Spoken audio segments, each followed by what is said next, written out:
Hello বন্ধুরা, ফুটন্ত গরম দুধে এক বাটি গোবিন্দভোগ চাল দিয়ে অসাধারণ টেস্টি একটা রেসিপি বানানো যায়। আপনারা হয়তো অনেকেই এটা জানেন না। আর এত দামি একটা রেসিপি অল্প খরচের ভেতর স্বাস্থ্যকরভাবে আপনি বানিয়ে ফেলতে পারেন। খুব সহজ পদ্ধতি। আমি রেসিপিটার নাম বলতে পারবো না, কিন্তু খেতে দুর্দান্ত হয়েছিল, তাই আপনাদের সঙ্গে এটা আমি শেয়ার করছি। আমি ছোটো বাটির এক বাটি পরিমাণ গোবিন্দভোগ চাল নিয়ে নিয়েছি। চালের ভেতরে অনেক নোংরা টোংরা থাকে। এটা আমি ভালো করে জল দিয়ে ধুয়ে নেব।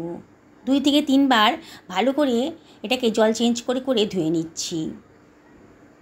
বন্ধুরা, রেসিপিটা বানানো কিন্তু একেবারেই সোজা। একবার দেখলেই বানিয়ে ফেলতে পারবেন। আর এত টেস্টি হয়েছে না, বাড়িতে কোনো অতিথি আসলে আপনারা আর মিষ্টি কিনবেন না, এটাই বানিয়ে দেবেন। এই জলটা চেঞ্জ করে নিয়েছি, 2-3 বার করে পরিষ্কার করে নিয়েছি। দেখুন চালটা কিন্তু বেশ পরিষ্কার হয়ে গেছে। এবার আমি এটাকে সরিয়ে রাখছি। আমি এখানে 400 মিলিলিটার মতো ফুল ক্রিম দুধ নিয়ে নিয়েছি। দুধটা জাল দিতে বসিয়ে দিয়েছি। দুধটা যখন বেশ গরম হয়ে ফুটতে শুরু করেছে, সেই সময় আমি জল ঝরানো গোবিন্দভোগ চালটা দিয়ে দিলাম। দিয়ে সব কিছু খুব ভালো করে মিশিয়ে নিচ্ছি। বন্ধুরা, আমি এখানে গোবিন্দভোগ চাল দিয়ে করেছি, আপনারা ইচ্ছে করলে বাসমতি চাল দিয়েও করতে পারেন। আমি সব কিছু খুব ভালো করে মিশিয়ে নিচ্ছি। আর এর মধ্যে দিয়ে দিচ্ছি কতগুলো তেজপাতা, ভালো করে ধুয়ে পরিষ্কার করে দিয়ে দিলাম। আর দিয়ে দিচ্ছি 2খানা ছোটো এলাচের দানা, সুন্দর একটা গন্ধ বেরোবে। আর খুব সামান্য 1 চিমটা লবণও দিয়ে দিলাম। যে কোনো মিষ্টি রান্নাতে যদি একটু লবণ দেন, তাহলে কিন্তু রান্নার একটা টেস্টের একটা ব্যালেন্স আসে, খুব সুন্দর খেতে লাগে। আমি সব কিছু ভালো করে মিশিয়ে নিচ্ছি। অনবরত কিন্তু নাড়তে হবে। বন্ধুরা, আপনারা কিন্তু এটা ঢাকা দেবেন না, তাহলে কিন্তু দুধটা উতলে যাবে। আর অনবরত কিন্তু নাড়তে হবে। মিডিয়াম টু হাইতে রেখেছি আর অনবরত কিন্তু নাড়ছি। দেখুন আস্তে আস্তে কিন্তু চালটা দুধটা শুষে নিচ্ছে, বেশ ফুটতে শুরু করেছে। বন্ধুরা, রেসিপিটি যদি ভালো লাগে তাহলে লাইক করবেন, শেয়ার করবেন আর অবশ্যই কমেন্ট করবেন। আপনাদের সুন্দর সুন্দর কমেন্ট পেলে আমার ভিডিও করার উৎসাহ কিন্তু অনেক গুণ বেড়ে যায়। দেখুন চালটা কিন্তু 90% সেদ্ধ হয়ে গেছে। দেখুন সেদ্ধ হয়ে গেছে চালটা, আর দুধটা অনেকটাই কমে গেছে। এবারে আমি এর ভেতর চিনি দিয়ে দেব। আমি আজকে চিনি দিয়ে বানাচ্ছি, আপনারা ইচ্ছে করলে গুড় দিয়েও বানাতে পারেন এটা। আমি 1 বাটি চালের জন্য 1 বাটি পরিমাণ চিনি নিয়েছি। তবে চিনিটা আপনারা ইচ্ছা মতো কম বেশি করে দিতে পারেন। আবারও সব কিছু খুব ভালো করে মিশিয়ে দিচ্ছি। চিনিটা যাতে ভালো করে গলে যায়, অনবরত কিন্তু নাড়তে হবে, নাহলে কিন্তু পোড়া লেগে যাবে। রেসিপিটা এতটাই টেস্টি যে আপনারা যদি একবার বানিয়ে খান না, মনে হবে ইস, আগে কেন জানতাম না। এত সুন্দর একটা টেস্টি রেসিপি অল্প সময়ের ভেতর অল্প খরচের ভেতরই হয়ে যায়। বললাম না, এবার বাড়িতে যদি কোনো অতিথি আসে তাহলে আপনারা এটাই বানিয়ে দিতে পারবেন। দেখুন আমার কিন্তু চিনিটা খুব ভালো করে গলেও গেছে। এবার আর বেশি ঘন করব না আমি। এবারে আমি এর ভেতর দিয়ে দিচ্ছি একটা দারুণ স্বাদের জিনিস। আপনারা শুনলে হয়তো অবাকই হয়ে যাবেন। আমি এখানে দিয়ে দিচ্ছি চকলেট হরলিক্স। আপনারা ইচ্ছে করলে কিন্তু কোকো পাউডার দিতে পারেন। আমার কোকো পাউডার ছিল না, আমি চকলেট হরলিক্স ছিল, আমি সেটাই দিয়ে দিয়েছি। দেখুন তাতেও কিন্তু দারুণ সুস্বাদু হয়েছে রেসিপিটা। হাতের কাছে যা ছিল তাই দিয়ে দিয়েছি। এবার সব কিছু খুব ভালো করে মিশিয়ে নিচ্ছি। চকলেট হরলিক্সটা যাতে ভালো করে মিশে যায় চালের সাথে আর দুধের সাথে। দেখুন কালারটা কিন্তু আস্তে আস্তে চেঞ্জ হয়ে যাচ্ছে। আপনাদের কাছে যদি কোকো পাউডার কিংবা চকলেট হরলিক্স না থাকে, তাহলে আপনারা এটা ছাড়াই করতে পারেন, তাহলেও কিন্তু দারুণ সুন্দর টেস্ট আসবে। অনবরত কিন্তু নাড়তে হবে যাতে পোড়া না লেগে যায়।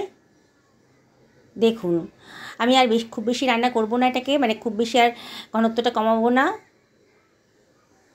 বেশ সুন্দর কালারও চলে এসছে, আর চকলেট হরলিক্সটাও খুব ভালো করে মিশে গেছে দুধের সাথে। এবার আমি গ্যাসের ফ্লেমটা অফ করে দিয়েছি। এবার এটাকে আমি ঠান্ডা করে নেব। এখন অনেক গরম আছে, এবার একটু ফ্যানের তলায় রেখে এটাকে ঠান্ডা করে নেব। দেখুন ঠান্ডা করার পর কিন্তু অনেকটাই জমে গেছে, বেশ ঠান্ডাও হয়ে গেছে। এবারে আমি এটা মিক্সার গ্রাইন্ডারের ভেতর দিয়ে দিচ্ছি। পুরোটা একবারে দিতে পারবো না, ব্যাচে ব্যাচে করতে হবে। গ্রাইন্ড করার সময় আপনাদের যদি মনে হয় খুব টাইট লাগছে তাহলে একটু দুধ ইউজ করতে পারেন, তবে দুধ ছাড়াই যদি করেন তাহলে সেটাই ভালো হবে। দেখুন আমি এটাকে গ্রাইন্ড করে নিয়েছি, কি সুন্দর স্মুথ পেস্ট তৈরি হয়ে গেছে।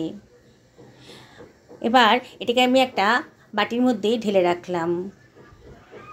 বাকি পোর্শনটাও একইভাবে গ্রাইন্ড করে নিয়েছি, ওটাও আমি একটা বোলের ভেতর রেখে দিচ্ছি। দেখুন বন্ধুরা কত সুন্দর দেখতে লাগছে। দানাদার এই রেসিপিটা অসম্ভব টেস্টি। আরও টেস্টি করার জন্য আমি এখানে 4 টেবিল চামচ মতো গুঁড়ো দুধ দিয়ে দিলাম। দারুণ টেস্টি হবে এই রেসিপিটা। আপনি যাকে বানিয়ে খাওয়াবেন না সেই কিন্তু জিজ্ঞেস করবে যে আপনি কোন দোকান থেকে কিনেছেন। এত সুন্দর টেস্টি একটা রেসিপি আজকে আমি তৈরি করে ফেললাম। একটা স্প্যাচুলার সাহায্যে আমি দুধটাকে ভালো করে মিশিয়ে নিচ্ছি। বন্ধুরা যারা আজকে আমার চ্যানেলে প্রথম দিন তাদেরকে রিকোয়েস্ট করব আমার চ্যানেলটা সাবস্ক্রাইব করার জন্যে। যদি ফেসবুক থেকে দেখেন তাহলে রিকোয়েস্ট করব আমার পেজটা ফলো করার জন্যে। আপনাদেরকে অনেক ধন্যবাদ, আপনাদের সাপোর্টের জন্যেই এত দূর আসতে পেরেছি। খুব ভালো করে মেশানো হয়ে গেছে। এবার আমি এখানে 4টে কাচের বাটি নিয়ে নিয়েছি। এবার আমি হাতায় করে ওই বাটির ভেতর এই ব্যাটারটা দিয়ে দিচ্ছি। প্রতিটা বাটির ভেতরেই আমি হাতায় করে করে এই ব্যাটারটা দিয়ে দিচ্ছি। বন্ধুরা রেসিপিটা যদিও আমি নিজেই বানিয়েছি, তবে আমি এর নাম জানি না, আপনারা একটু সাজেস্ট করবেন এর নাম কি দেওয়া যায়। প্রতিটা বাটিতে আমি হাতায় করে করে ঢেলে দিচ্ছি। আমি 4 বাটিতেই ভরবো এটা। আমি এটা ভয়েস ওভার করছি। দারুণ টেস্টি হয়েছিল। আমাদের পরিবারের সবাই কিন্তু খেয়ে খুব খুশি হয়েছে। আমি আপনাদেরকে রিকোয়েস্ট করব এই নাম না জানা অজানা রেসিপিটা আপনারা অবশ্যই বাড়িতে একদিন বানিয়ে ফেলুন। আমি ওপর থেকে গার্নিশিংয়ের জন্য কতগুলো কাজু কুচি করে রেখেছিলাম দিয়ে দিচ্ছি। দেখুন কত সুন্দর দেখতে লাগছে। দেখুন কত সুন্দর দেখতে লাগছে। খানিকটা পেস্তা কুচিও ওপর থেকে ছড়িয়ে দিচ্ছি। দেখতে সুন্দর হলে পরে কিন্তু খাওয়ার রুচি অনেক বেড়ে যায়। পেস্তা দানাটাও কেটে কুচি করে রেখেছিলাম দিয়ে দিলাম। দারুণ সুন্দর দেখতে লাগছে। আর ওপর থেকে দিয়ে দিচ্ছি একটু জেমস, ক্যাডবেরি জেমস দিয়ে দিচ্ছি। দেখুন কত সুন্দর দেখতে লাগছে। বাচ্চারা খুব পছন্দ করবে, বড়রাও খুব পছন্দ করবে। যাকে দেবেন না সেই কিন্তু জিজ্ঞেস করবে দারুণ দেখতে হয়েছে, কোথা থেকে আনিয়েছেন, কীভাবে বানালেন। বন্ধুরা আমি আপনাদেরকে আবারও রিকোয়েস্ট করব একদিন অবশ্যই এটা বানিয়ে ফেলুন। আপনারা এটা ফ্রিজে রেখেও খেতে পারেন কিংবা এখন এইভাবেও খেতে পারেন। দেখুন দানাদার এই রেসিপিটা দেখতে কতটাই সুন্দর লাগছে। আপনারা তো নানান ধরনের মিষ্টি রেসিপি বানিয়ে খেয়েছেন, একদিনকে আমার মতন করে এটা বানিয়ে খান। দেখুন আপনাদের অসম্ভব ভালো লাগবে। বারে বারে কিন্তু আপনাদের এটা বানিয়ে খেতে ইচ্ছে করবে। সকলে ভালো থাকুন এই কামনা করে ভিডিওটা এখানে শেষ করলাম। নমস্কার নেবেন।